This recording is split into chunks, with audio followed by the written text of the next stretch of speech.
Here is the Dr. McDougall's vegan black bean soup. It's non-GMO, it's gluten-free, so someone like me that can't have gluten, I can have this. And it's 21 grams of protein. They are a lower sodium, 280 megs, and look at that ingredient list. Not too many things in there. I like that. It's a dry mix in there. You're going to take off the lid part way, and there's a season packet, and you're going to empty the season packet in here and then fill it up with hot water, about a half an inch from the top. And you're going to really stir the bottoms, get all that in the corners stirred up.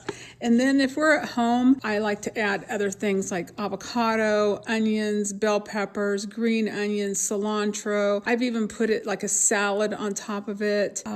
We have been using these for 20 years, and we take them to the ski hill in a backpack. And all of us and our kids, we just fill up with hot water because they have a hot water source there, and we can have a nice hot soup after being outside in the cold weather. So they are a favorite. This is one of the favorite flavors in our household. There's several flavors to choose from too. Hope you have a great day. Bye-bye.